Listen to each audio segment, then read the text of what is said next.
Hello and welcome to Non-Inkables. This is podcast number 24. This past weekend was the first weekend of the set championships for Shimmering Skies set 5. As you guys probably well know, you can win the Maribel mat.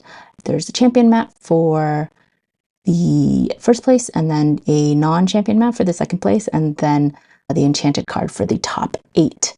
So for our team, we had a little team practice on Wednesday. Tyler had a little meltdown where he was like, I think we should play traditional. And then he was like, no, I'm back on items. Then he had a little, and then was like, maybe we should play traditional. And so our team was very much in flux. Brian decided he didn't want to play our item deck because he doesn't like it. So he was testing out Amethyst Steel, and then also I think played Green Steel for this weekend.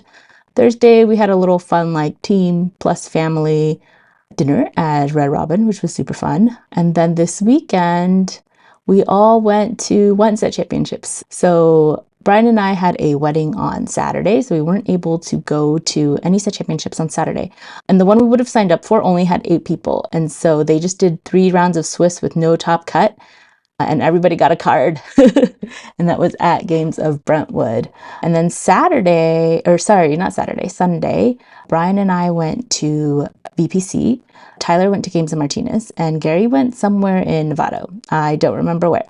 So Gary ended up placing second at the one he went to. It had, I don't know how many people, I didn't ask him, but based on how many rounds they ran, it was between 9 and 16 people. So they did 4 rounds.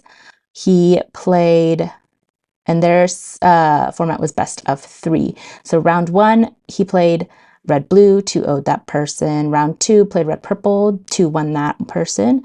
Round 3, played red-blue again, 2-1 that person. And then round 4, played red-blue again, 2-1 that person. And then in top 4, he played a green-purple, 2-0'd that person, and then lost 1-2 to a red-blue deck. Tyler played at Games of Martinez, and there were 15 people there. And a lot of the people we normally practice with.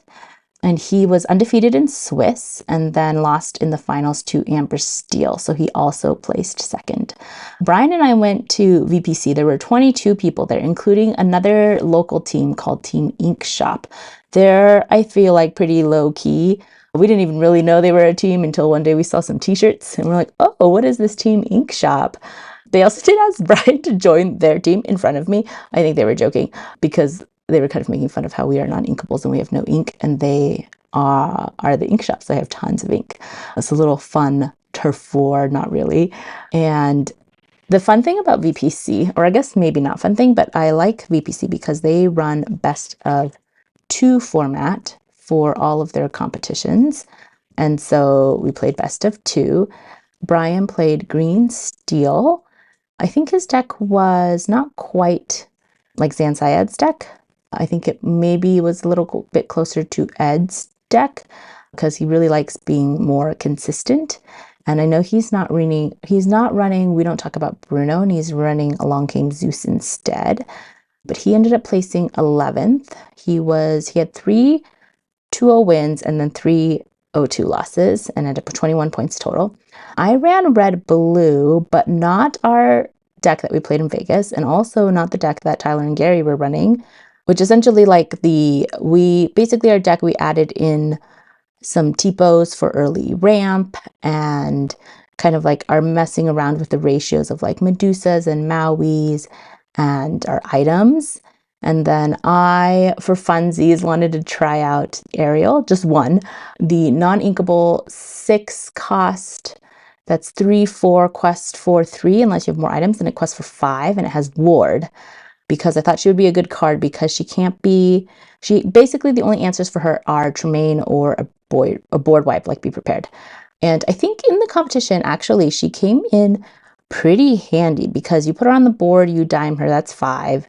Next turn, if they don't have an answer, like if they don't have Tremaine or Be Prepared, you quest for 5 and then you dime her for another 5. That's 10, so that's 15. Yeah, so I thought she was okay. I ended up playing at VPC. My first matchup was blue-red, and honestly, in that game, I bricked so hard. So I think part of it was I had made a last minute change to my deck, so I had just spread my deck out like all organized, like all the one cost items together. And then I think maybe my shuffling was not great. And so I ended up I couldn't ink past 4, and I had in my hand 4 big sisus. 3, I think I had 1 workshop, drew into another workshop, drew into another workshop, and then got a lucky dime. And so I couldn't ink for, I think, 2 or 3 turns at 4 ink, and then I only got to 6 ink at the very end. So died, basically because of that. Didn't see a single quill or a TPO, which would have been very helpful. The second person I played is one child. I say that. It was actually the son of the first person I played in the first round. So he was playing hyper aggro. And I had played him last set too, and he was playing red purple last set. So this set he was playing hyper aggro. So I drew, which I think pretty good for my deck. And then after that, the next person I played was also on red blue. And like he told me literally he wanted to play, it was one of the people from Team Ink Shop. He literally wanted to play anybody there except for me because he's scared of my deck. And in that game, I had another game where I just bricked super hard. I didn't see a single workshop, didn't see a single Hiram. I don't know. I was like, does this deck hate me? What's happening? And then after that, I played a green purple, also from Team Ink Shop, got O2'd, and I'm trying to remember how, I feel like one of those I also bricked, which like, why is the, I think because we've made so many changes to the deck that it's not as consistent as before. And so I have since then made more changes to make it a little bit more consistent, because we had a lot of like one of things, like 1 hideaway, 1 shield, 1 this, 1 that. So I've kind of messed around with the ratio. So at least everything is at least a 2 of. I should have referred to my own deck building video. And so yeah, lost that one. And then I think that one was actually kind of close, and then he ended up doing the whole big Clarabelle thing, which was really what lost it. And then after that, I played another red blue. In that game, like the last game, the 6th round, I think if I had 2-0'd out of the people who had 16 points going into that round, I would have been the only one who would have been able to make it to top 8. But you know, we're trying to be rule following people. So I didn't want to like, it also didn't occur to me till midway through the second game to offer like, hey, maybe whoever wins the first game should just take it. And also I don't know if that person would have even agreed to that. But I won the first game, and then I lost the second game to like a Tamatoa lucky dime, the huge for red blue. And that one I lost, I think, because of a misplay on my part. And I think part of it was because I was dumb and hungry. And basically, I think I had like quested with Huram, and I should have banished my quill at that point, and I did the workshop, and I don't know what possessed me to do that. That was dumb. And so then in the next couple rounds, like he got rid of my Huram, and then I couldn't draw because I already banished my workshop, and I got so many items. I could have drawn so many cards. That was super, super dumb. I don't know why. Because my choices were basically 2 ice blocks, a workshop, and a quill. And I should have definitely done the quill. The ice blocks, I'm glad I kept. They were very helpful in getting rid of his Tamatoa and stuff. So yeah. And so I didn't make it into top 8. But I think overall, you know, I feel like I hadn't really played the deck at all.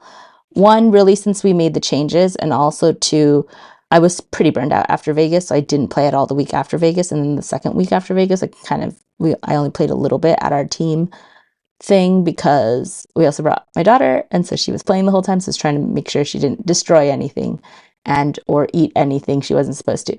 She's 2, and so I feel like I haven't really had very much practice. So considering that, I think I did okay. I have definitely made more changes to the deck. I took out Ariel. First of all, I changed around the ratios a little bit more to be a little more consistent, and I added in a little spice. So the guys are running, I think, Grammatala at 4, because now that we have Tipo, you kind of skip that like 3 drop. And I don't know, we used to have Gaston in it for like anti-Flynn, but there's not as much red purple anymore. It's mostly just red, blue, and amber steel and like green stuff. And anything with steel, like Gaston, is useless because he just dies to let the Storm Rage on. And so I feel like he wasn't very useful. So I took him out. And I've actually added in Aurora Lore Guardian. So with her, you can exert your items to see what the top card of your deck is. And you can either put it back on the top or you can put it underneath on the bottom, right? So I think her ability is important because a lot of times, like, I will do the queen's ability, and I'll see like 2 Tamatoas and a dime and like a popsicle, and it's super early, so I don't want the dime yet. Or I'll see like 2 big Sisus and a Tamatoa or something, and I'm just like, oh no, now I know those cards are at the bottom of my deck. And so I feel like Aurora or Guardian, her ability lets you kind of like move those back up your deck because you can put more cards on the bottom. And you can do, basically you do it by exerting your item. So you can exert any number of items. So you could like, if you have 5 items, you could put 5 cards from the top into the bottom. And so I usually do it on things that that normally don't get exerted. Like Popsicle never gets exerted. Vitalisphere doesn't get exerted. Workshop doesn't get exerted. So like those cards, you might as well use them to look at the top card in your deck, right? And then sometimes you don't use the shield because you don't need it. And so I can use that also to exert. The only thing I noticed, I was doing a little bit of practice against Hyper Aggro just to see how it would do. And I had a workshop out, and so I had kind of exerted my items so I could put a Vitalisphere or a 1-drop item on the top so that the next turn when I would draw it, I would be able to draw a card. What I didn't take into account is the opponent had a Daisy Duck. And so when Daisy Duck quested, it revealed the Vitalisphere that I'd put on the top, and then that went to the bottom because it's not a character. And so that was an interaction that I hadn't thought about. And I haven't tested it very much, so I don't know how long this will stay in my deck, but so far I like it. And so I will be testing it more. And the other thing I thought about is like you can prep things for your next turn, what you want to draw. And then you could also use it to kind of look at the cards to see what you're going to draw with Hiram, to make sure when you draw with Hiram, it's what you actually wanted to draw. So I think that's pretty cool. So that's kind of the change I've made to the deck so far. Originally when I had Ariel in the deck, I called the deck Thingamabobs because it had a lot of items.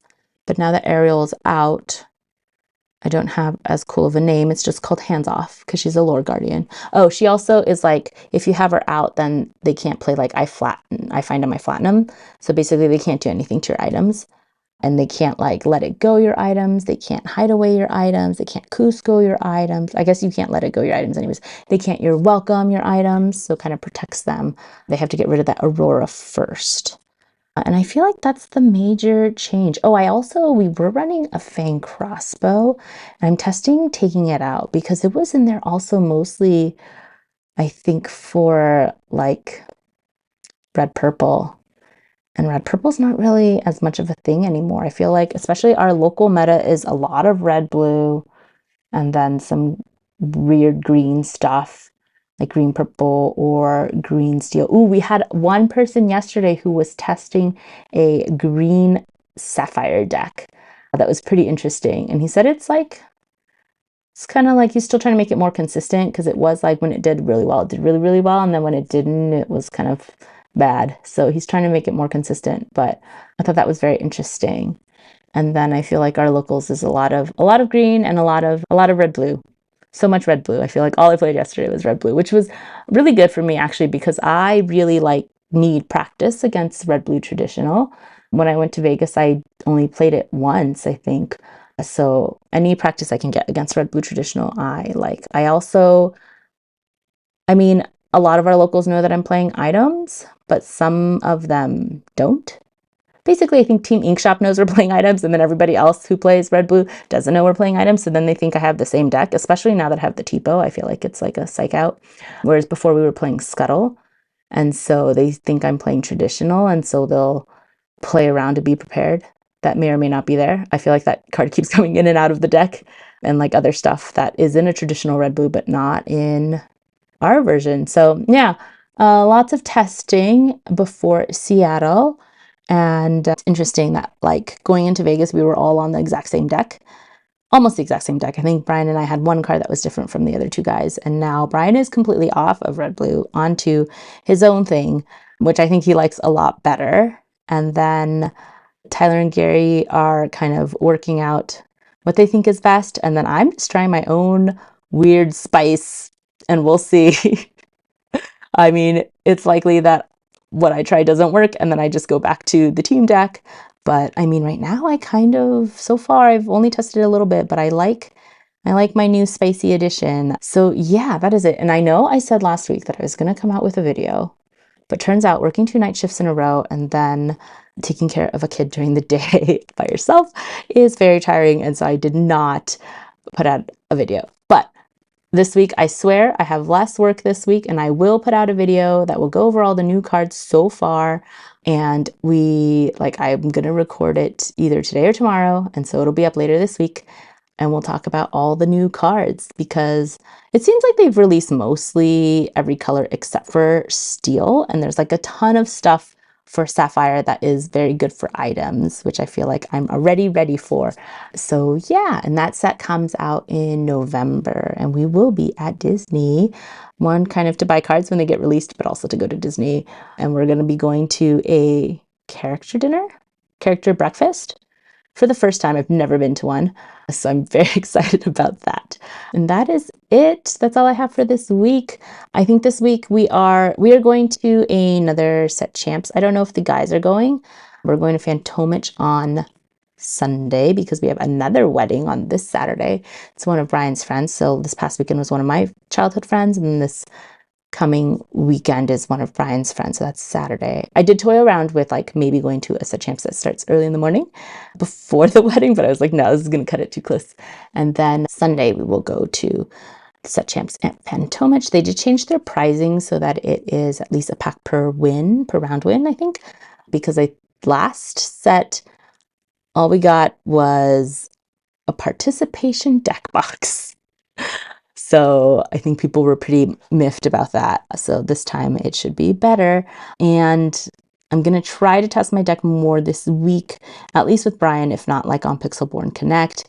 And then we'll see. I really hope my spice works. I feel like I'm a little bit more confident now in terms of making decks, or at least adding them. Turns out also, like, we were at the cocktail hour for the wedding and I got a little bit drunk and I made a blue steel items deck, which I have not tried. I don't know if it's good. And I, for some reason, made it in the Lorcana app and not on Dreamborn. So I can't even I'm not sure how to share it with you guys unless I move it to Dreamborn, and I don't even know if I want to share it because I don't know if it's good at all.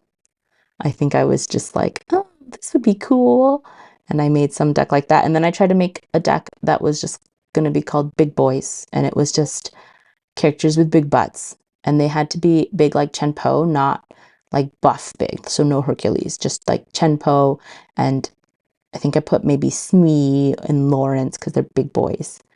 And that was like literally the theme of the deck.